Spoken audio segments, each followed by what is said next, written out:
Hello friends, శాతవాహనుల టాపిక్లో మనం సాహిత్య సేవ, వాస్తు మరియు శిల్పం మీద ఈ టాపిక్లో కొన్ని ఇంపార్టెంట్ బిట్స్ చూద్దాము.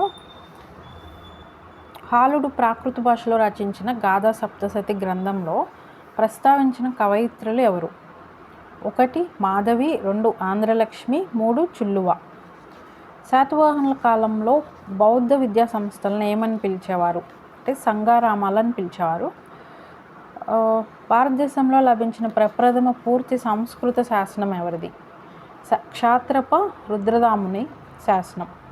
ఎవరి అభిప్రాయం ప్రకారం మత్స్యపురాణం యజ్ఞశ్రీ శాతకర్ణి కాలంలో రాయబడింది? పర్జిటర్ అభిప్రాయం ప్రకారం. ఆచార్య నాగార్జునుడు శ్రీపర్వతంపై ఉండేవాడని ఎవరు రాశారు? తారానాథ్. హ్యుయాన్సాంగ్ రచనల ఆధారంగా ఆచార్య నాగార్జునుడి జన్మస్థలం ఏది? విదర్భ.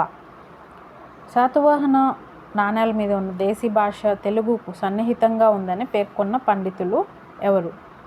సర్కార్, కార్తికేయ. శాతవాహనుల నాటి ద్విభాషా శాసనాలు ఏ ప్రదేశంలో లభించాయి? తమిళనాడు. బుద్ధుని శరీర అవయవాలపై నిర్మించిన స్తూపాలను ఏమంటారు? ధాతు గర్భాలు అంటారు. గొప్ప బౌద్ధాచార్యులు ఉపయోగించిన వస్తువులపై నిర్మించబడిన స్తూపాలను పారిభోజక స్తూపాలు అంటారు. శాతవాహనుల కాలంలో బాగా అభివృద్ధి చెందిన శిల్పకళ ఏదంటే బౌద్ధ శిల్పకళ. ధాతువులు లేకుండా నిర్మించిన స్తూపాలను ఏమంటారు అంటే ఉద్దేశిక స్తూపాలు అంటారు. బట్టిప్రోలు, అమరావతి, ఘంటసాల, జగ్గయ్యపేట, శాలిహుండం, చందవరం స్తూపాలు ఏ రకానికి చెందిన స్తూపాలు? ధాతుగర్భ స్తూపాలు ఇవి. బౌద్ధ భిక్షువుల నివాస స్థలాలను ఏమంటారు? విహారాలు అంటారు. ఒకే ఆవరణలో 3-4 విహారాలు ఉండి అధ్యాపకులకు అనుకూలమైనవిగా ఉండే వాటిని సంఘారామాలు అంటారు. ఆంధ్రదేశంలో 40 సంఘారామాలు ఉన్నాయని ఎవరు రాశారు? హ్యుయాన్సాంగ్. శ్రీపర్వంపై యజ్ఞశ్రీ శాతకర్ణి తొలిపించిన 7 అంతస్తుల విహారంలో 1500 గదులు, నీటి సదుపాయం కూడా కలదు అని ఎవరు తన గ్రంథంలో రాశారు? ఫాహియాన్ తన గ్రంథంలో రాశారు. బౌద్ధ సన్యాసులు ఉపోదశ సమావేశాలు ఎన్ని రోజులకు ఒకసారి నిర్వహించేవారు? 15 రోజులకు ఒకసారి. బౌద్ధ సన్యాసులు ప్రార్థనా మందిరాలను ఏమంటారు? చైత్యం అంటారు. ఆంధ్రదేశంలో అతి ప్రాచీన చైత్యం ఏది? గుంటుపల్లి. శాతవాహనుల కాలం నాటి ఏ చైత్యాన్ని మౌర్యుల కాలం నాటి బరాబరా గుహలతో పోల్చారు? గుంటుపల్లి. అమరావతి స్తూపం ఎవరి పాలనా కాలంలో నిర్మించమైంది? ఆన్సర్ శాతవాహనులు. అమరావతి స్తూపాన్ని ఎవరు కనుగొన్నారు అంటే కల్నల్ మేకంజీ. ఏ సంవత్సరంలో కనుగొన్నారు? 1797. అమరావతి స్తూపంలో కల్పించిన తొలి తెలుగు పదం ఏది? నాగబు. అమరావతి స్తూప రక్షిత జంతువు ఏది అంటే సింహం. పూర్ణకుంభం ఇచ్చింది ఎవరు? అమరావతి స్తూపానికి పూర్ణకుంభం ఇచ్చింది ఎవరు అంటే దిమిక. అమరావతి స్తూపాన్ని ఏ శాతవాహనుల రాజు కాలంలో నిర్మించారు అంటే 2వ పులోమావి కాలంలో. అమరావతి స్తూపం పునాది వద్ద 162 అడుగుల వ్యాసం, ఎత్తు 100 అడుగులు, స్తూపం చుట్టూ ప్రాకారం ఉండేది. దాని చుట్టుకొలత 600 అడుగులు. స్తూపం, విహారం, చైత్యం, విద్యాలయం అన్నీ ఒకే చోట ఉంటే ఆ ప్రాంతాన్ని ఆరామం అంటారు. అమరావతి శిలా ఫలకాల్లోని స్తూప ఆకృతుల ఆధారంగా మహాచైత్యం ఆకృతిని ఊహించి రేఖాచిత్రాన్ని గీసిన పండితుడు పెర్సీ బ్రౌన్. అమరావతిలో తవ్వకాలు జరిపిన పండితులు సూయల్, బర్గెస్, అలెగ్జాండర్, సుబ్రహ్మణ్యం, కృష్ణమూర్తి. అమరావతి శిల్పం భారతీయ శిల్పకళకి తలమానికం అని వ్యాఖ్యానించిన చరిత్రకారుడు ఎవరంటే ఫెర్గూసన్. సాంచి, బార్హుత్ శిల్పాల కంటే గుర్తు యుగపు శిల్పాలే అమరావతి శిల్పాలకు దగ్గర సంబంధం ఉన్నదని అభిప్రాయపడిన పండితుడు కొడ్రింగ్టిన్. శాతవాహనుల చిత్రకళను గురించి అజంతా గుహలలో ఏ నెంబర్లు తెలుపుతున్నాయి అంటే 9, 10వ నెంబర్లు.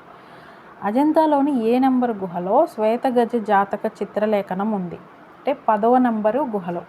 బట్టిప్రోలు స్తూపాన్ని ఎవరు కనుగొన్నారంటే అలెగ్జాండర్ రే. ఆంధ్రదేశంలో అతి ప్రాచీన బౌద్ధ స్తూపం బట్టిప్రోలు. బట్టిప్రోలు ప్రాచీన నామం ప్రతీపాలపురం. శాతవాహనుల కాలం నాటి ఏకైక రాతి గుహం గుంటుపల్లి. మొదటిసారి నాగార్జున కొండను కనుగొన్నది ఏఆర్ సరస్వతి. ఏ సంవత్సరంలో కనుగొన్నారంటే 1926. భారతదేశంలో మొదటిగా ఏర్పడిన ద్వీపపు మ్యూజియం అంటే ఐలాండ్ మ్యూజియం ఎక్కడ ఉంది అంటే నాగార్జున కొండలో. అతి ప్రాచీన బౌద్ధ స్తూపం ఏది అంటే పిప్రవాహ. భారతదేశంలోనే అతిపెద్ద బౌద్ధ స్తూపం సాంచి. వడ్డమాను ఏ మతానికి చెందినది అంటే జైన మతం. శాతవాహనుల కాలంలో నేరస్తులను చెట్లకు ఊరితీసేవారని తెలుపుతున్న గ్రంథం గాథా సప్తసతి. భారతదేశంలో మొదటగా భూమిని దానంగా ఇచ్చిన రాజవంశం శాతవాహనులు. విగ్రహ రూపంలో ఏ శిల్ప శైలిలో బుద్ధుడు మొదటిసారిగా కనిపించాడు? గాంధార శిల్పశైలి. ఆంధ్ర మహావిష్ణువు దేవాలయం ఎక్కడ ఉంది? శ్రీకాకుళం, కృష్ణా జిల్లా. ఆంధ్రదేశంలోని ములక ప్రాంతానికి బుద్ధుడు వచ్చి ధమ్మబోధ చేశాడని తెలిపిన విదేశీ యాత్రికుడెవరు అంటే హుయాన్ సాంగ్. శాతవాహనుల కాలం నాటి మూడు బృంద నాట్య శిల్పాలు ఎచ్చట లభించాయి అంటే అమరావతిలో లభించాయి. ఆంధ్రప్రదేశ్ ప్రభుత్వ చిహ్నం పూర్ణ కుంభం ఎక్కడ నుంచి స్వీకరించారు అంటే అమరావతి స్తూప శిల్పం నుంచి. అమరావతి ఏ నది ఒడ్డున ఉంది? కృష్ణా నది ఒడ్డున ఉంది. నాగార్జున కొండ ఏ నది ఒడ్డున కలదు? కృష్ణా నది ఒడ్డున కలదు. నవ్యాంధ్రప్రదేశ్ రాజధాని అమరావతి ఏ నది ఒడ్డున ఉన్నది? కృష్ణా నది ఒడ్డున ఉన్నది. సో ఇవన్నీ కూడా శాతవాహనులు నాటి శిల్పకళ దాని గురించి ఇచ్చిన బిట్స్ అన్నమాట. దీంట్లోనే మనకి కొన్ని ప్రాక్టీస్ బిట్స్ ఒక 20 బిట్స్ ఉన్నాయి. మొట్టమొదటి ఆంధ్ర సామ్రాజ్య నిర్మాతలు ఎవరు అంటే శాతవాహనులు. మత్స్య పురాణం ప్రకారం శాతవాహన రాజులు మొత్తం ఎంతమంది పరిపాలించారు అంటే మొత్తం 30 మంది పరిపాలించారు. శాతవాహనులు ఆంధ్రులే అని చెప్పిన వారు స్మిత్, ఎల్డి బార్నెట్, బర్జెస్, గుత్తి వెంకట్రావు వీరందరూ. శ్రీముఖుడికి గల ఇతర పేర్లు ఏమిటి అంటే సిముక, సింధుక, శిశుక, సిప్రక. శాతవాహన రాజులలో గుహలను తొలిపించిన మొదటి రాజు ఎవరంటే కన్హుడు. 2 అశ్వమేధ యాగాలు ఒక రాజసూయ యాగం చేసిన తొలి శాతవాహన రాజు ఎవరంటే మొదటి శాతకర్ణి. హాలుడు సింహల రాజ కుమార్తె లీలావతిని సప్తగోదావరి తీరంలో వివాహమాడాడని ఆ వివాహ వృత్తాంతాన్ని గురించి తెలిపే లీలావతి పరిణయం అనే కావ్యాన్ని ప్రాకృత భాషలో ఎవరు రచించారు అంటే కుతూహలుడు రచించాడు. గౌతమిపుత్ర శాతకర్ణి బిరుదులేవి? ఆగమ నిలయ, ఏకబ్రాహ్మణ, కృత్రియ దర్పమానమర్దన, వర్ణ సాంకర్య నిరోధం, త్రిసముద్రతోయ పీతవాహన. ఇవన్నీ. శకుల్ని, యవనుల్ని, పహలవుల్ని ఓడించినట్లు నాసిక్ శాసనం తెలుపుతుంది. అయితే వీరిని ఓడించిన శాతవాహన రాజు ఎవరంటే గౌతమిపుత్ర శాతకర్ణి.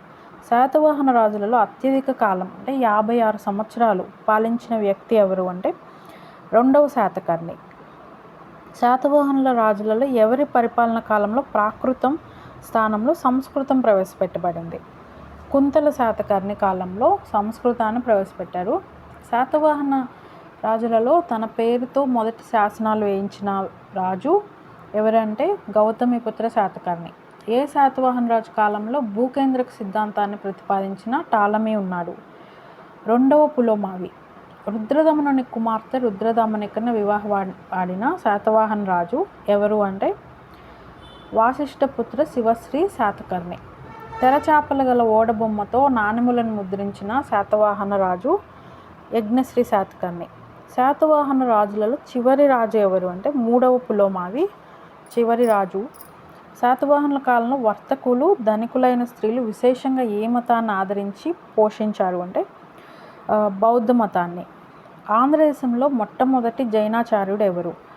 కొండకుందనాచార్యుడు. ఆంధ్రదేశంలో మొట్టమొదటి బౌద్ధాచార్యుడు ఎవరు అంటే మహాదేవ భిక్షువు. శాతవాహనుల చిత్రకళను గురించి అజంతా గుహలలో ఏ నెంబర్లు తెలుపుతున్నాయంటే 9, 10 నెంబర్ల గుహలు.